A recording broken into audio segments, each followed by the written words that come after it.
Hi. Chapter 33 is called The Fall of a Chieftain. And a chieftain is a chief or a leader.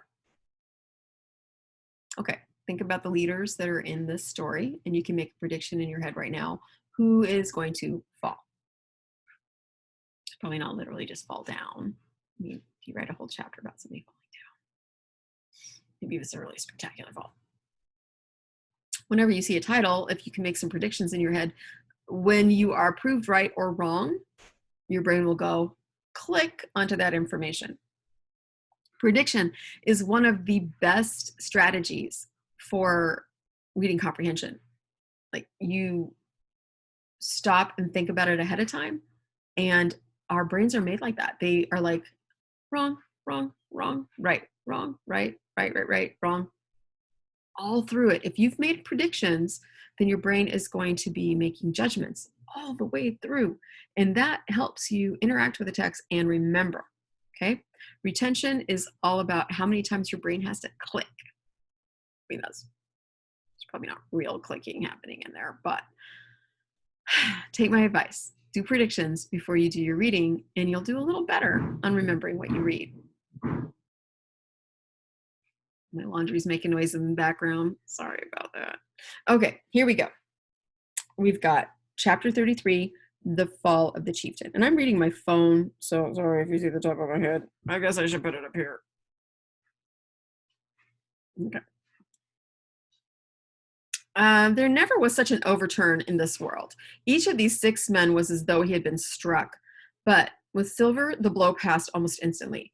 Every thought of his soul had been set full stretch, like a racer, on that money. Well, he was brought up in a single second, dead, and he kept his head, found his temper, and changed his plan before the others had had time to realize the disappointment. "Jim," he whispered, "take that and stand by for trouble." And he passed me a double-barreled pistol. At the same time, he began quietly moving northward, and in a few steps had put the hollow between us 2 and the other 5. Then he looked at me and nodded, as much as to say, "Here is a narrow corner," as indeed I thought it was. His looks were not quite friendly, and I was so revolted at these constant changes that I could not forbear whispering, "So you've changed sides again?" Okay, so that's really an important little paragraph and some dialogue, right? He's like, they see the empty thing, everybody's all shocked, Silver's shocked, and then he's like, "Okay, dang, okay, Jim, here's a gun, come on." And they get to the other side of the pit from everybody else. And Jim's like, "Huh, back on my side now." Yeah, okay. There was no time left for him to answer in. The buccaneers, with oaths and cries, began to leap one after another into the pit and to dig with their fingers, throwing the boards aside as they did so. Morgan found a piece of gold. He held it up with a perfect spout of oaths. Remember, oaths are curses or swearing.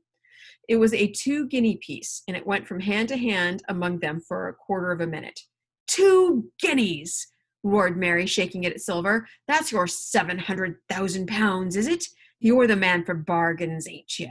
You're him that never bungled nothing, you wooden-headed lubber." "Dig away, boys," said Silver with the coolest insolence. "You'll find some pig nuts, and I shouldn't wonder." "Pig nuts?" Coins, small coins. Repeated Mary in a scream.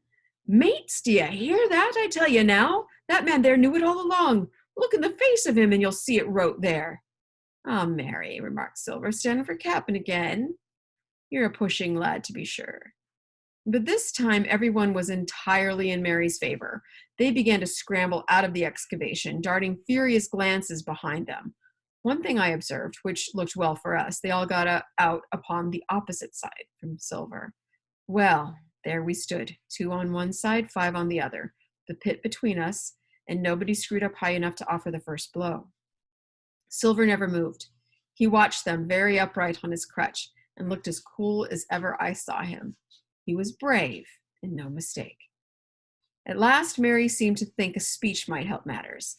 "Mates," says he, "there's 2 of them alone there. One's the old cripple that brought us all here and blundered us down to this. The other's that cub that I mean to have the heart of. Now, mates," and he was raising his arm and his voice, and plainly meant to lead a charge. But then the crack, crack, crack. 3 musket shots flashed out of the thicket. Mary tumbled head foremost into the excavation. The man with the bandage spun round like a teetotum and fell all his length upon his side, where he lay dead, but still twitching, and the other three turned and ran for it with all their might. Before you could wink, Long John had fired 2 barrels of a pistol into the struggling Mary, and as the man rolled up his eyes at him in the last agony, "George," said he, "I reckon I settled you." At that same moment, the doctor, Gray, and Ben joined us, with smoking muskets from among the nutmeg trees. "Forward!" cried the doctor. "Double quick, my lads. We must head 'em off the boats."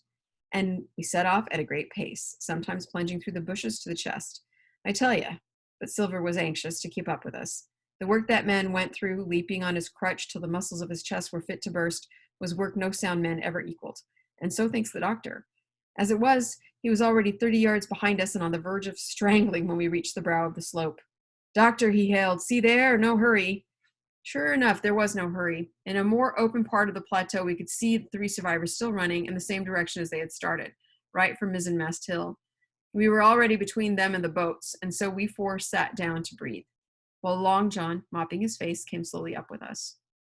Okay, so before we jump into the dialogue, what happened at the pit was there was a standoff between the 5 pirates and Long John and Jim on the other side, and George Mary's like, "I'm gonna kill him, let's kill him," and they're gonna lead a charge.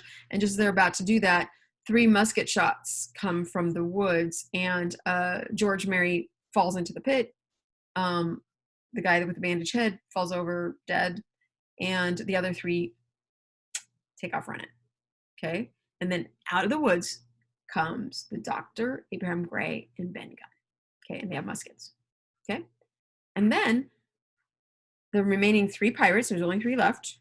One must be Morgan, one's Dick, and I don't know who the other guy's name is. Maybe we've never heard his name. They all take off running. All right. And they're like, "Oh, wait, we can't let him get to the boat." So Jim and his friends now, and John Silver on his crutch, go running to get between them and the boats. And it's not hard to do because they aren't really running towards the boats. So they end up getting to stop and rest, which is good because Long John Silver, on one leg and a crutch, was doing his best to keep up with them. And Jim compliments that he had no man had ever worked so hard. He was really determined to stay with them. Okay. And now their conversation. So Long John, mopping his face, came slowly up with us. "Thank ye kindly, doctor," says he. "You came in about the nick, I guess, for me and Hawkins. And so it's you, Ben Gunn," he added. "Well, you're a nice one to be sure." "I'm Ben Gunn, I am," replied the maroon, wriggling like an eel in his embarrassment. "And," he added after a long pause, "how do, Mr. Silver? Pretty well, I think ye, says you." "Ben Gunn," murmured Silver, "to think as you've done me." The doctor sent back Gray for one of the pickaxes deserted in their flight by the mutineers, and then, as we proceeded leisurely downhill to where the boats were lying, related in a few words what had taken place. It was a story that profoundly interested Silver, and Ben Gunn, the half-idiot maroon, was the hero from the beginning to end. Ben, in his long, lonely wanderings about the island, had found the skeleton. It was he that had rifled it. He had found the rifled means he stole from it. He took the knife and all that. He had found the treasure. He had dug it up. It was the haft of his pickaxe that lay broken in the excavation. He had carried it on his back in many weary journeys, from the foot of the tall pine to a cave he had on the 2-pointed hill at the northeast angle of the island, and there it had lain stored in safety since 2 months before the arrival of the Hispaniola. When the doctor had wormed the secret from him on the afternoon of the attack, and when the next morning he saw the anchorage deserted, he had gone to Silver, given him the chart, which was now useless, given him the stores, for Ben Gunn's cave was well supplied with goat's meat salted by himself, given anything and everything to get a chance of moving in safety from the stockade to the 2-pointed hill, there to be clear of malaria and keep a guard upon the money. Okay, so just to be sure you understand, the doctor and the captain and the squire, they all choose, when they find out that Ben Gunn has all the money already dug up and in his cave with a whole bunch of meat stored away and everything too, they figure now they need to leave and go guard that. So they made a deal with the pirates, giving them a useless map and everything that they were leaving in the stockade, because they had to leave the stockade anyway. Okay. As for you, Jim, he said, it went against my heart, but I did what I thought best for those who had stood by their duty. And if you were not one of these, whose fault was it? He's like, I'm sorry, you were gone. That morning, finding that I was to be involved in the horrid disappointment he had prepared for the mutineers, he had run all the way to the cave, and leaving the squire to guard the captain, had taken Gray and the maroon and started making the diagonal across the island to be at hand beside the pine. Soon, however, he saw that our party had the start of him, and Ben Gunn, being fleet of foot, had been dispatched in front to do his best alone.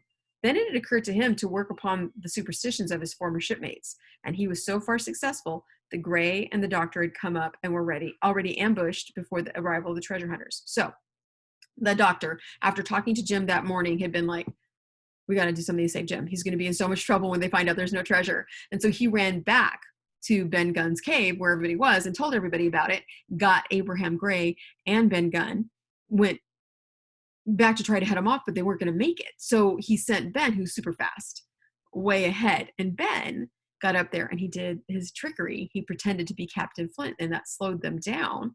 And that gave the doctor and Abraham Gray time to get up and get in their ambush places for when the pirates arrived at the treasure pit that no longer had treasure in it. Okay, so that explains that. Ah, said Silver, it were fortunate for me that I had Hawkins here. You would have let old John be cut to bits and never given it a thought, Doctor.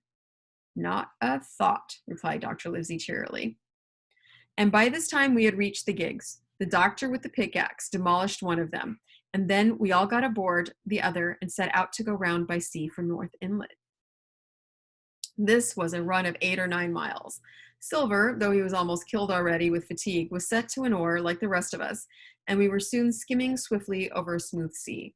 Soon we passed out of the straits and doubled the southeast corner of the island, round which 4 days ago we had towed the Hispaniola. As we passed the two-pointed hill, we could see the black mouth of Ben Gunn's cave, and a figure standing by it, leaning on a musket. It was the squire, and we waved a handkerchief and gave him 3 cheers, in which the voice of Silver joined in as heartily as any. 3 miles farther, just inside the mouth of North Inlet, what should we meet but the Hispaniola, cruising by herself? The last flood had lifted her, and had there been much wind or a strong tide current, as in the southern anchorage, we should never have found her more, or found her stranded beyond help. As it was, there was little amiss beyond the wreck of the mainsail. Another anchor was got ready and dropped in 1.5 fathoms of water. We all pulled round again to Rum Cove, the nearest point for Ben Gunn's treasure house, and then Gray, single-handed, returned with a gig to the Hispaniola, where he was to pass the night on guard. A gentle slope ran up from the beach to the entrance of the cave. At the top, the squire met us. To me, he was cordial and kind, saying nothing of my escapade, either in the way of blame or praise. At Silver's polite salute, he somewhat flushed. John Silver, he said, you're a prodigious villain and impostor, a monstrous impostor, sir. I am told I am not to prosecute you. Well then, I will not. But the dead men, sir, hang about your neck like millstones. Thank you kindly, sir, replied Long John, again saluting. I dare you to thank me, cried the squire. It's a gross dereliction of my duty. Stand back. Okay. So they've secured the ship, and they've come back to Ben Gunn's cave. The squire is like, okay, Silver, I hear that I'm not supposed to get you in trouble, and I hate it. Don't even salute me. I don't even want to talk to you. But Silver's very polite to him. This is like the only way Silver gets out of being killed. And thereupon we all entered the cave. It was a large, airy place with a little spring and a pool of clear water overhung with ferns. The floor was sand. Before a big fire lay Captain Smollett, and in a far corner, only duskily flickered over by the blaze, I beheld great heaps of coin and quadrilaterals built of bars of gold. That was Flint's treasure that we had come so far to seek, and that had cost already the lives of 17 men from the Hispaniola. How many had it cost in the amassing? What blood and sorrow? What good ships scuttled on the deep? What brave men walking the plank blindfold? And what what shot of cannon, what shame and lies and cruelty, perhaps no man alive could tell. Yet there were still 3 upon that island, Silver and old Morgan and Ben Gunn, who had each taken his share in these crimes, as each had hoped in vain to share in the reward. "Come in, Jim," said the captain. "You're a good boy in your line, Jim, but I don't think you and me'll go to sea again. You're too much of the born favorite for me. Is that you, John Silver? What brings you here, man?" "Come back to my duty, sir," returned Silver. "Ah," said the captain, and that was all he said. What a supper I had of it that night, with all my friends around me. And what a meal it was, with Ben Gunn's salted goat and some delicacies, and a bottle of old wine from the Hispaniola. Never, I am sure, were people gayer or happier. And there was Silver, sitting back almost out of the firelight, but eating heartily, prompt to spring forward when anything was wanted, even joining quietly in our laughter, the same bland, polite, obsequious seaman of the voyage out. I want you to go back on your own and read what the cave looks like. What's in the cave? What does Jim see when he walks in? I think it's a really interesting sight.